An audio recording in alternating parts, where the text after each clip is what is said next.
பருப்பு குழம்பு எப்படி செய்யலான்னு பார்க்கலாம். அதுக்கு நான் இந்த ஸ்பூன்ட்டு ஒரு 5 ஸ்பூன் துவரம் பருப்பு எடுத்து அது ஒரு 4 டைம் கழுவி குக்கரில் சேர்த்துருக்கேன். இப்போ இது கூடவே சேர்க்க வேண்டியது ஒரு 7 சின்ன வெங்காயம், ஒரு தக்காளி, 4 பூண்டு பல்,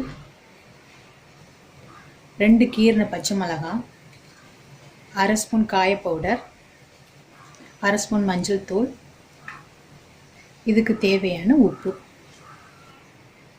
இப்போ இதில் தண்ணி சேர்த்துக்கலாம். பருப்பு உங்களுக்கு கொஞ்சம் கெட்டியாக வேணும் அப்படின்னா இது மூழ்கிற அளவுக்கு தண்ணி சேர்த்துக்கோங்க. கொஞ்சம் தண்ணியாக வேணும் அப்படின்னா கொஞ்சம் எக்ஸ்ட்ரா சேர்த்துக்கோங்க. குக்கரை மூடி போட்டு ஒரு 4 விசில் விட்டுடலாம். இப்போ 4 விசில் வந்ததுக்கப்புறமா விசில் உள்ள ஏர் போனதுக்கப்புறமா ஓப்பன் பண்ணிடலாம். கண்ணு கரண்டி வச்சு மசிச்சு விட்டுறலாம்.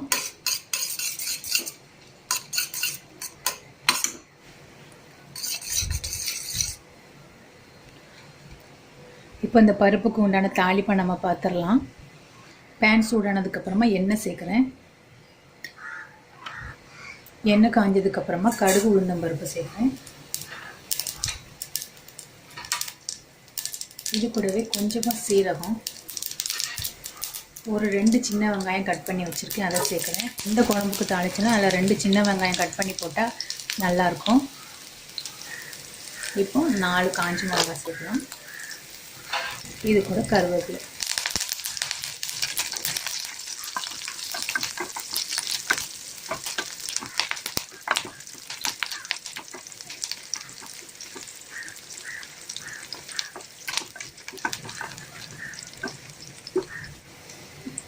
தாளிப்பு ரெடி ஆயிடுச்சு. இப்போ அடுப்பை ஆஃப் பண்ணிவிட்டு நம்ம பருப்பை சேர்த்துடலாம்.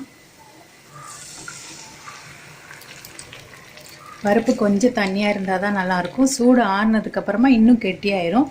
கொஞ்சம் பருப்பு தண்ணியாக இருந்தால் நல்லாயிருக்கும்.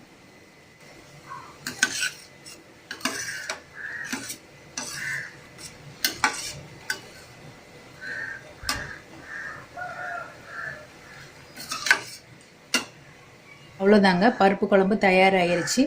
நம்ம சாப்பிட்றப்போ இது கூட கொஞ்சமாக நெய் சேர்த்து சாப்பிட்டோம்னா இன்னும் நல்லா டேஸ்ட்டாக இருக்கும். இந்த மெத்தடில் நீங்களும் உங்கள் வீட்டில் செஞ்சு பாருங்கள்.